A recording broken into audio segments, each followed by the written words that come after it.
नमस्कार साथियों। इसके पहले हमने एक वीडियो फार्मा को लेकर बनाया था। उसमें क्लोजिंग को लेकर हमने चर्चा की थी, प्रेशर को लेकर चर्चा की थी। उसी क्रम में आज आगे बढ़ते हुए हम चर्चा करने जा रहे हैं रिव्यू मीटिंग। ये जो रिव्यू मीटिंग होती है, रिव्यू, ये वास्तव में क्या होती है? ये 3 महीने आपने क्या किया उस तरह की समीक्षा होती है।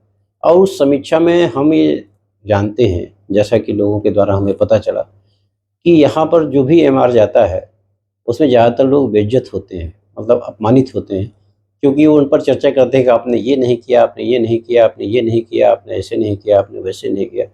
केवल क्या आप नहीं कर पाए उस पर चर्चा होती है, लेकिन आप क्या कर पाए उस पर कोई प्रोत्साहन की चर्चा नहीं होती। ये बड़ा दुख का विषय है। और फार्मा से जुड़े हुए जितने भी एमआर हैं उनका जीवन कैसे होता है, अगर उसको हम जानेंगे तो आपको बड़ा ताज्जुब होगा। और वो जीवन कहाँ से शुरू होता है? सबसे पहले शुरू होता है सुबह की मॉर्निंग से। अब सुबह क्या होता है?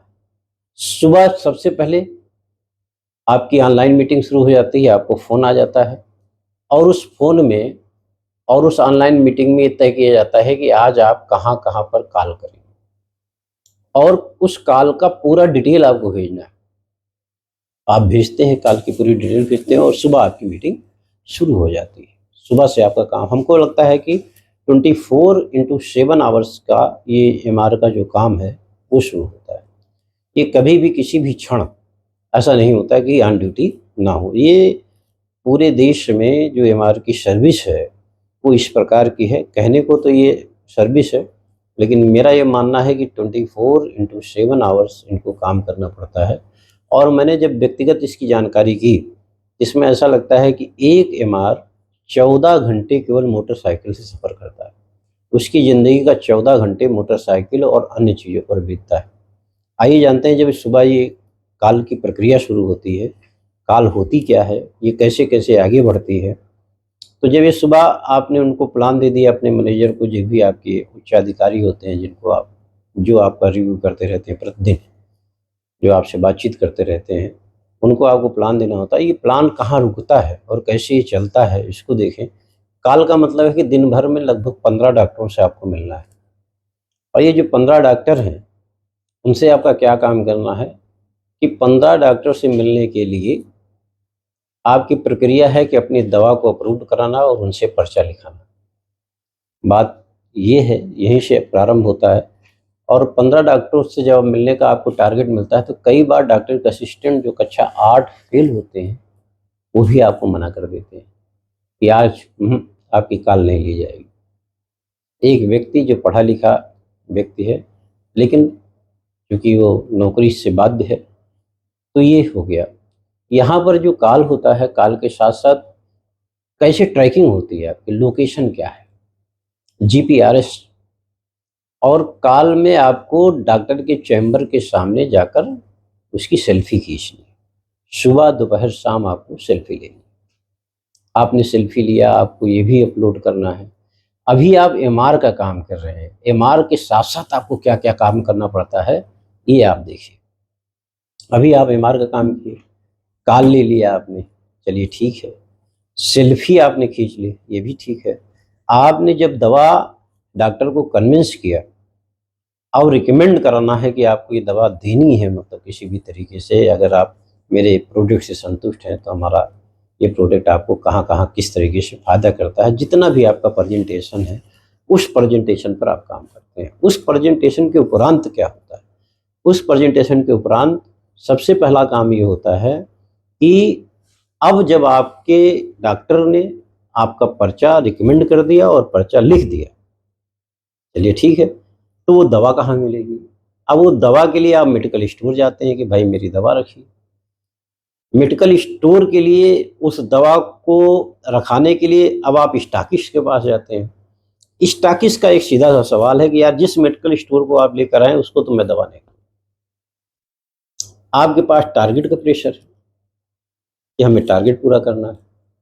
उस टारगेट के लिए आप क्या काम करने जा रहे हैं? अब आप काम करने जा रहे हैं पीओबी। ये पीओबी जो एक शब्द है, वो कैसे बना है, मैं तो मतलब जब इस पर कभी गौर से अपने आप को देखता हूँ तो उसमें मुझे एहसास होता है कितनी दर्द, कितनी पीड़ा है। अब आप स्टाकिस्ट के पास गए, स्टाकिस्ट ने माल देने के लिए मना कर दिया कि मैं तो उसको माल दूंगा नहीं। आपका उधर पर्चा लिखा जा चुका है। अब आपने क्या किया, अपने जेब से पैसा स्टाकिस्ट को दिया कि भाई ये पैसा लीजिए और मैं दवा लेके जा रहा हूं।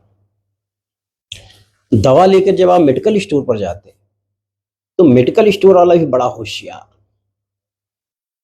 उसने आपसे मान लो 10,000 रुपए का माल ले लिया। अब 10,000 रुपए का माल लेने के बाद उसकी जो पैसे देने के तरीके हैं वो 50 रुपए, 100 रुपए, 50 रुपए, 100 रुपए, 150 रुपए वो आपको देता है।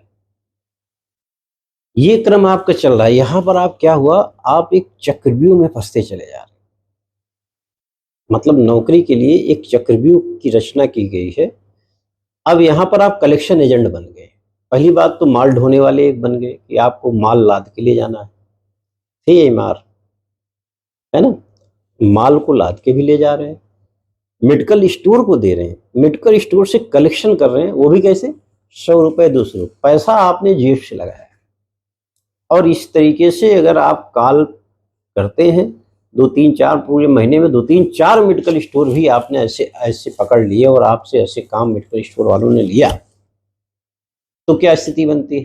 तो स्थिति ये बनती है कि आपको अपने घर से, अपने जेब से पैसा लगाना पड़ता है मेडिकल स्टोर पर माल रखने, और मेडिकल स्टोर वाले भी आपको 100 रुपए, 200, 400 रुपए देते हैं कलेक्शन।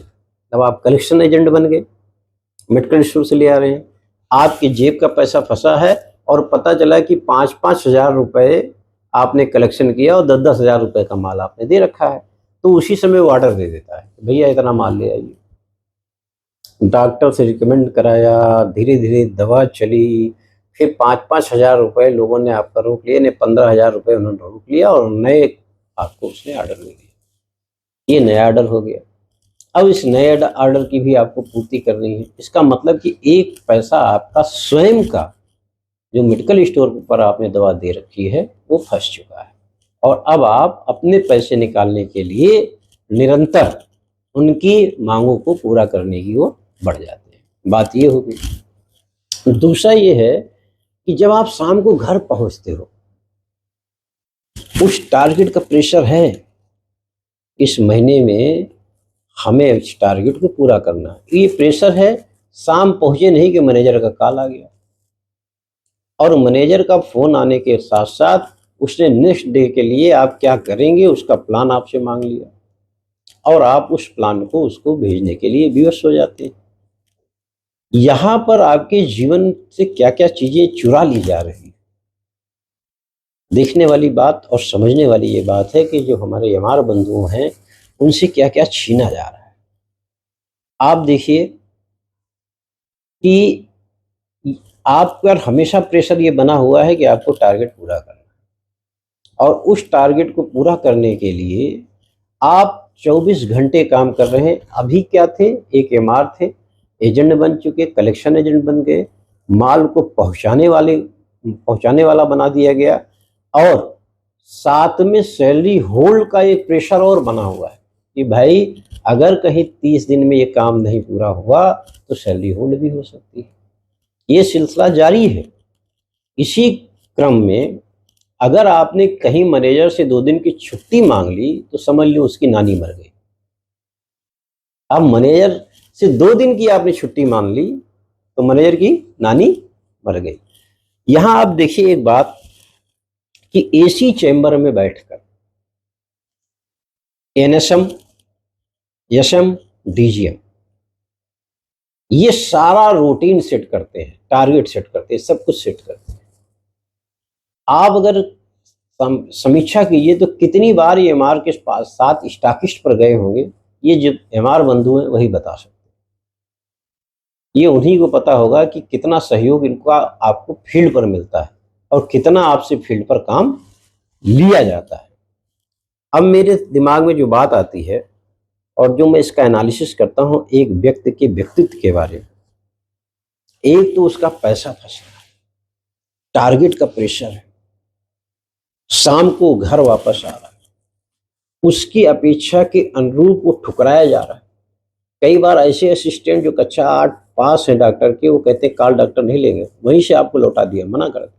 ना ना, ये सिलसिला तो चल ही रहा है।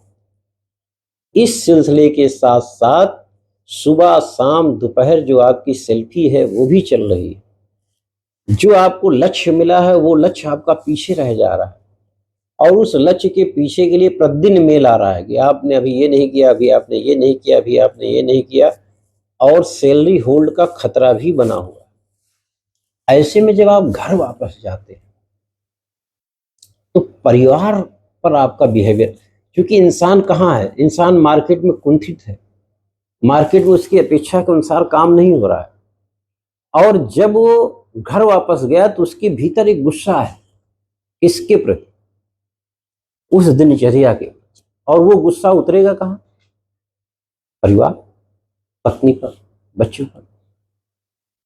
यानी कि पत्नी बच्चों के साथ उसका बिहेवियर बिगड़ रहा है। वो क्यों बिगड़ रहा है, उस प्रेशर की वजह से। धीरे धीरे रिश्तों में खटास आ रही है, कई बार वो व्यक्ति हंसना भूल जाता है, और इन सब के लिए कोई एक नया रास्ता भी वो चुन लेता है, जिसे कहते हैं कि भैया थोड़ा सा ले लेना, एक पैक, और वो पैक के चक्कर में भी पड़ जाता है। यानी कि परिवार एक तरफ हो गया, प्रेशर एक तरफ हो गया, क्योंकि व्यवस्था ये है कि नौकरियां हैं नहीं, और नौकरी को बचाए रखना भी एक चैलेंज है। उस नौकरी को बचाए रखने के चक्कर में कई बार इतने प्रेशराइज होने के साथ साथ उसके पारिवारिक रिश्तों पर भी उसका असर पड़ने लगता है। पत्नी वो सारी बात बता नहीं सकता कि जेब से कितना पैसा गया, क्या पर्सनल लोन तो नहीं ले लिया है, स्टॉकिस्ट और उसके बीच के लिए सैलरी का पत्नी को भी इंतजार होता है, वो भी नहीं बता सकता कि सैलरी होल्ड हो चुकी है। रिश्तों में तनाव आ रहे हमारे। एक बहुत निजी, मैं निजता के नाते उनका पूरा विवरण नहीं दे सकता, क्योंकि उन्हीं परिवार से मुझे बहुत सारी जानकारी प्राप्त हुई कि कैसे एक व्यक्ति धीरे धीरे धीरे धीरे अपने परिवार से रिश्तों में उसका बिगाड़ हो गया, रिश्ते खत्म होने लगे।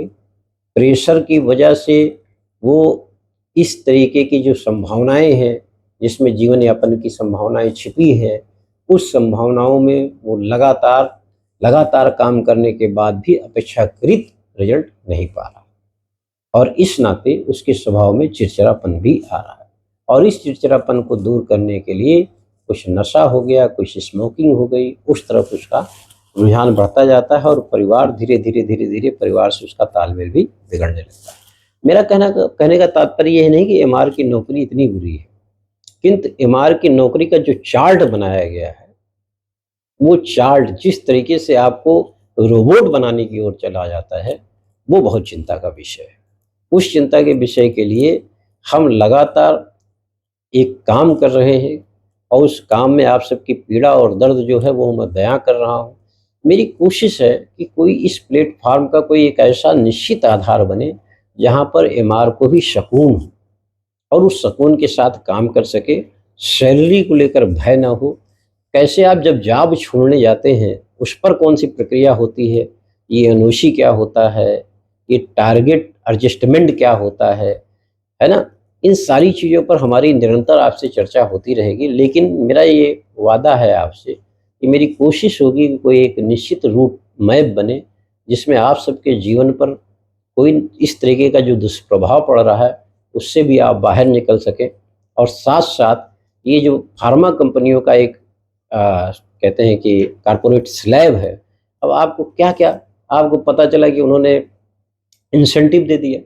इंसेंटिव का लुभावना वादा तो हो जाता है, लेकिन इंसेंटिव लेने के लिए जो शर्तें हैं वो कभी पूरी नहीं होती, और वो शर्तें नहीं पूरी होती तो आपको इंसेंटिव नहीं मिल पाता। और वो जानते हैं कि इंसेंटिव हमें देना नहीं है, क्योंकि हमने वो टारगेट, वो शर्त सेट कर रखा है कि ये इंसेंटिव हो नहीं पाएगा। तो आने वाले कल में ऐसे तमाम मुद्दों पर आपसे बातचीत जारी रहेगी। एक्शन विचार एक मुहिम चला रहा है, एक अपील आज एक्शन विचार की तरफ से लॉन्च की जाएगी आप सब के लिए। उस अपील के माध्यम से जितने लोग भी जुड़ेंगे, जितने अधिक से अधिक लोग जुड़ेंगे, वो एक चर्चा का विषय बनेगा, और वो चर्चा चाहे सरकार से करनी पड़े, चाहे आप सबके माध्यम से जिस भी जगत में करनी पड़े, हमारी कोशिश होगी कि कोई रोड मैप तय हो। हमारा प्रयास जारी रहेगा। आप सबका बहुत बहुत धन्यवाद। पिछली बार जो आपने वीडियो को लाइक किया, कमेंट किया और अपने दिल की बात रखी, मैं उसके लिए आपका तहे दिल से शुक्रिया अदा करता हूँ। नेक्स्ट वीडियो पर हमारी आपकी फिर से मुलाकात होगी। ये विषय निरंतर जारी